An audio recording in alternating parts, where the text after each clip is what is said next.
কিশোরগঞ্জ জেলার অষ্টগ্রাম উপজেলার হাওরের মাটি পাচারের অভিযোগ পাওয়া গেছে। বৃহস্পতিবার 17 ডিসেম্বর রাত 8:30 সরেজমিনে গিয়ে দেখা যায় অষ্টগ্রাম উপজেলার বাঙ্গালপাড়া ইউনিয়নের লাউরা গ্রামের বাঘাইয়া এলাকায় রাতের আধারে দুটি ভেকু দিয়ে মাটি কেটে বড় ইঞ্জিন চালিত নৌকা দিয়ে চুরি করে নিয়ে যাচ্ছে হাওরের মাটি। এ নিয়ে এলাকায় চাঞ্চল্যের সৃষ্টি হয়েছে। এলাকাবাসী ও স্থানীয় সূত্রে জানা যায়, দিনের বেলায় মাটি উত্তোলন বন্ধ থাকে এবং রাতের বেলায় মাটি উত্তোলন করে।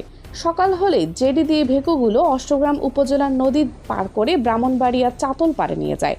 ভেকু ড্রাইভার ইউসুফ ও সোহেল মিয়া ব্রাহ্মণবাড়িয়া জেলার চাতলপাড় ইউনিয়নের, মেনু ভুইয়ার ছেলে লুধু ভুইয়া ও বাঙ্গালপাড়া ইউনিয়নের বাঘাইয়া গ্রামের নোয়ারিশ তালুকদারের ছেলে আলাইমিয়া তালুকদার যোগ সাজসে প্রতিদিন গড়ে 50,000 ফুট মাটি উত্তোলন করে ঢাকার বিভিন্ন ইটের ভাটায় পাচার করে আসছে।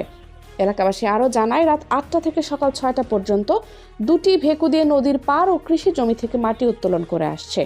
এর ফলে ক্ষতিগ্রস্ত হচ্ছে অসহায় সাধারণ মানুষের জমি। এতে যেমন জমির উর্বরতা নষ্ট হচ্ছে, তেমনি ক্ষতিগ্রস্ত হচ্ছে পরিবেশের ভারসাম্য। এনাম আর লুদু কতদিন যাবত?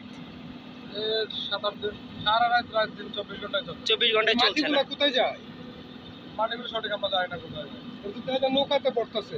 আমার নৌকাতে ভরা বলছে, আমরা বলতেছি। আচ্ছা, এলাকাবাসী প্রশাসনের নিকট জোর দাবি জানায়, প্রশাসন যেন বিষয়টিকে গুরুত্ব সহকারে দেখে এই সমস্ত ভূমিদস্যু ও মাটি খেকোদের বিরুদ্ধে আইনানুগ ব্যবস্থা গ্রহণ করে। এ বিষয়ে অষ্টগ্রাম উপজেলা সহকারী কমিশনার ভূমি এক্সিকিউটিভ ম্যাজিস্ট্রেট জনাব আব্দুল আহাদ বলেন, বিষয়টি আমি গুরুত্ব সহকারে দেখে মাটি খেকোদের বিরুদ্ধে আইনানুগ ব্যবস্থা গ্রহণ করব।